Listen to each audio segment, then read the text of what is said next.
Hello learners, कैसे हैं आप सब। Welcome to my channel all about education. तो आज हम साइकोलॉजी फील्ड का एक टॉपिक हम लेंगे जो है स्कूल्स ऑफ साइकोलॉजी, यानी कि मनोविज्ञान के संप्रदाय, मनोविज्ञान के स्कूल। ये ऐसे स्कूल हैं, समुदाय हैं, संप्रदाय हैं जो अपनी बात को अलग तरीके से रखते हैं पर्टेनिंग टू द साइकोलॉजी, यानी कि मनोविज्ञान से संबंधित, जो अपने आप में एक संप्रदाय बन गए, अपने आप में एक स्कूल बन गए। तो आइए हम जानते हैं कि ये मनोविज्ञान के स्कूल्स कौन कौन से हैं। तो अगर हम सबसे पहले बात करें तो साइकोलॉजी जो टर्म है, जो वर्ड है, वो ग्रीक वर्ड से डिराइव्ड है फ्रॉम साइकी एंड लोगस। साइकी का मतलब होता है आत्मा, सोल, माइंड, और लोगोस का मतलब होता है उसका अध्ययन करना, उसकी विवेचना करना, to study the mind, to study the soul. So इसी बात को ध्यान में रखते हुए बहुत सारे जो फिलोसफर्स थे, एरिस्टोटल, प्लेटो, इन लोगों ने इसको यानी कि साइकोलॉजी को कुछ हद तक इसी तात्पर्य से परिभाषित किया या अपनी बात रखी। तो अब हम ये समझने चाहते हैं कि जो फिलोसफर्स थे उन्होंने साइकोलॉजी को एक अलग मापदंड से क्यों देखा।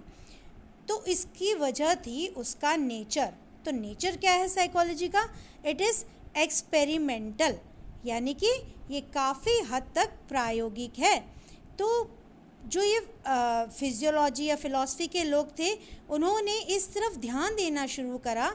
इसमें सबसे पहले अगर हम बात करें तो बहुत सारे जो शरीर विज्ञानी थे, यानी कि E.H. Weber, G.T. Freshener, Johannes Müller, Charles Darwin, sir Francis Galton, ये सब ऐसे लोग थे जो साइकोलॉजी फील्ड की स्टडी करने लग गए individually as a field of experimentation.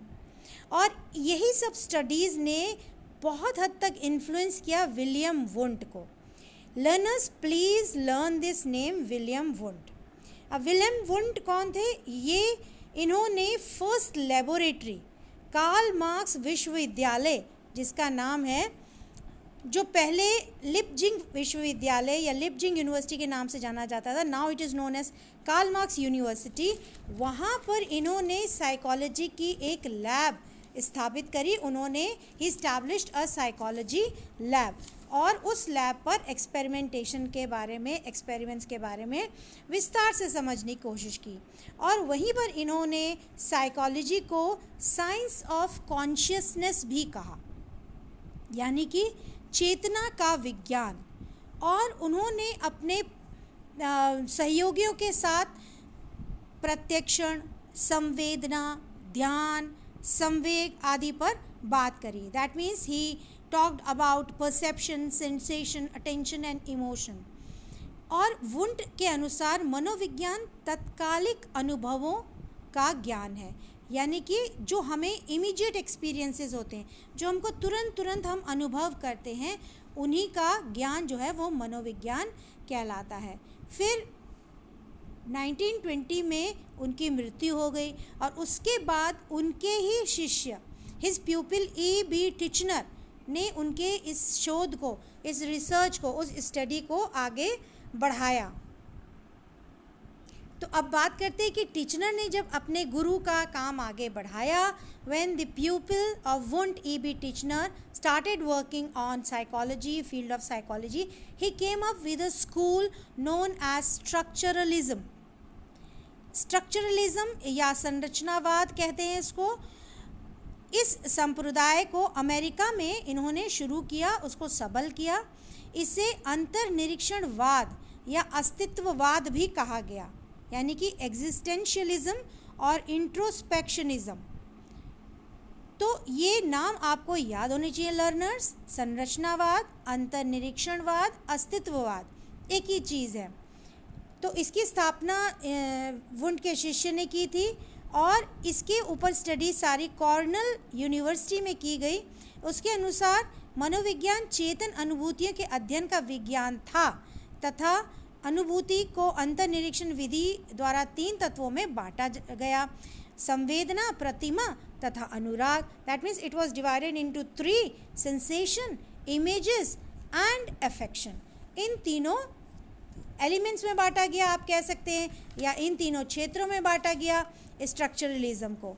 तो जो इन्होंने वुंड के शिष्य थे, वेचनर जो थे, टिचनर जो थे, उन्होंने कॉन्शियस एक्सपीरियंस की बात करी, चेतन अनुभूति की बात करी, जहाँ पर सेंसेशन भी आता है, फीलिंग भी आती है, और ज्ञान इंद्रियों से नहीं होता. उनका कहना था कि ज्ञान इंद्रियों या सेंस ऑर्गन से नहीं होता. वुंड का विचार था प्रत्येक भाव का अध्ययन 3 विमायों यानी कि एक्साइटमेंट, प्लेजर, डिसप्लेजर, कामनेस, इससे होता है. इसके बाद बहुत सारे इस पे स्टडीज़ किए गए. वुंड के शिष्य के अलावा लिपीज लेबोरेटरी में किया गया, और इसको बाद में मनोविज्ञान की शाखा को जब शिक्षा में जोड़ा गया तो ये शिक्षा मनोविज्ञान बन गई और इसका स्वरूप प्रयोगात्मक माना गया. So in this way Titchener gave rise to structuralism school of psychology. तो आपको एक ये स्कूल समझ में आ गया होगा. अब आते हैं हम नेक्स्ट स्कूल पर.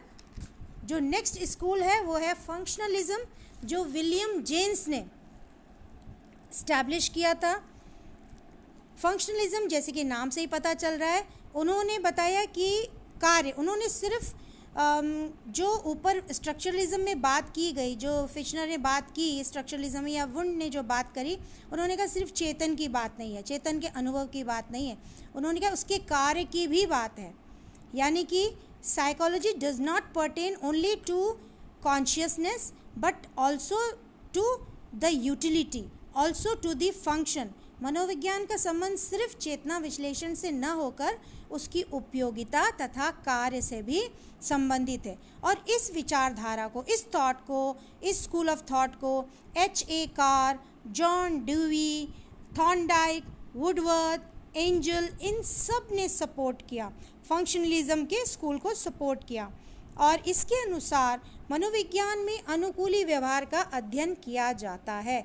That is, in this functionalism school of psychology, the adaptive behavior is studied. How you adapt, how you adapt your behavior according to the functionalities.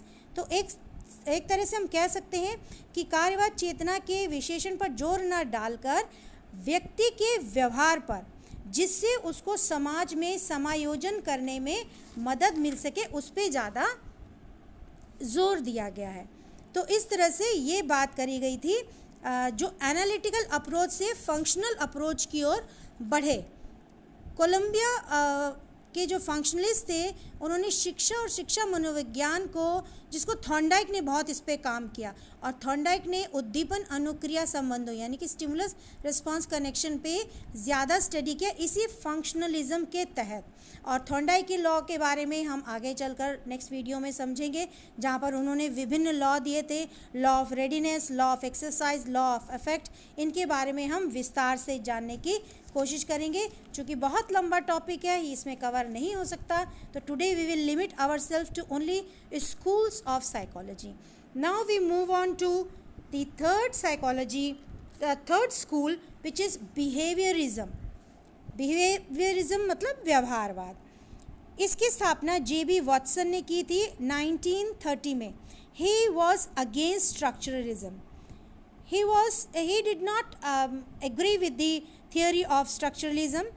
इसके अनुसार, इस स्कूल के अनुसार, मनोविज्ञान व्यवहार का विज्ञान है, न कि चेतन अनुभूति का विज्ञान है. He totally disagreed with the consciousness theory. He disagreed with the consciousness experience, the science of consciousness. He said it is the science of behavior.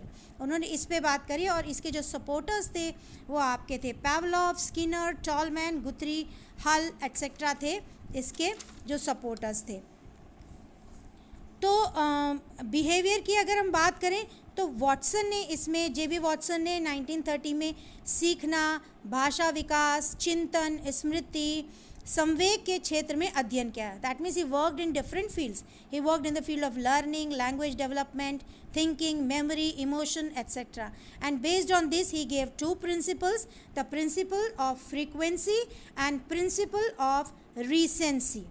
Principal of frequency का मतलब है बारंबारता का नियम, कितनी बार आप रिपीट करते हैं, कितनी बार आप उसको एक्सरसाइज करते हैं, कितनी बार उसको रिवाइज करते हैं। And the other one of principle of recency, newness, कितना नयापन उसमें आता है। इसके अलावा बाद में उसमें प्रिंसिपल ऑफ कंडीशनिंग भी ऐड की गई। कंडीशनिंग यानी कि अनुबंध के नियम को भी महत्वपूर्ण बताया गया। तो इस तरह से व्यवहार पर ज़्यादा बल दिया गया। तो ये था school of behaviourism which was established in 1930। Then came Gestalt psychology. Gestalt का मतलब होता है होल, संपूर्ण, समग्र, और इसकी स्थापना की गई थी मैक्स वर्दीमर द्वारा 1912 में। 1912 में it was established bye max वर्दीमर। Gestalt school में व्यवहार तथा चेतन दोनों के अध्ययन का विज्ञान है। Here Gestalt psychology took both of them, the consciousness as well as the behaviour, और दोनों को मिलाकर उन्होंने इस साइकोलॉजी स्कूल को डेवलप किया। इस स्कूल में व्यवहार की संपूर्णता के अध्ययन पर बल डाला गया। The wholeness of behaviour was emphasized. इस स्कूल में होल, देखिए जितना भी होल होता है यानी कि समग्र होता है वो अंशों से मिलकर बनता है, लेकिन इस स्कूल का कहना था कि अंश की विशेषताएं और समग्र की विशेषताएं एक दूसरे से भिन्न हैं। This school said that the whole, the characteristics of whole are totally different from the characteristics of its parts। तो इसके जो समर्थक थे, सपोर्टर्स थे, कॉफका थे, कोलर थे, उसके बाद एल्पोर्ट, पोस्टमैन, गिब्सन, बार्टलेट आदि लोगों ने भी इस पर बहुत काम किया, जेस्टाल्ट की थ्योरी पर। और जेस्टाल्ट की जैसे कि बात करें, कोहलर की भी मैं वीडियो बहुत जल्दी लॉन्च करूंगी जहां पर होलनेस की बात की गई है। प्रत्यक्षण, परसेप्शन के अलावा जेस्टाल्ट मनोवैज्ञानिकों ने लर्निंग, थिंकिंग और मेमोरी पर भी जोर दिया। सीखना, चिंतन तथा स्मृति पर उन्होंने बहुत हद तक बल दिया है। तो इस तरह से जेस्टाल्ट की थ्योरी, कोहलर की थ्योरी भी मैं डिटेल में आपको वीडियो ज़रूर अपलोड करूँगी। तो जेस्टाल्ट की साइकोलॉजी जो 1912 में बनाई गई वो आपको समझ में आई होगी। Next is psycho analysis theory which was given by Sigmund Freud. It was more of a clinical theory. ये काफ़ी हद तक आप कह सकते हैं कि नैदानिक पृष्ठभूमि की थी। मनोविश्लेषण के स्थापना जो है एक नैदानिक पृष्ठभूमि पर करी गई, न कि शैक्षिक पृष्ठभूमि पर।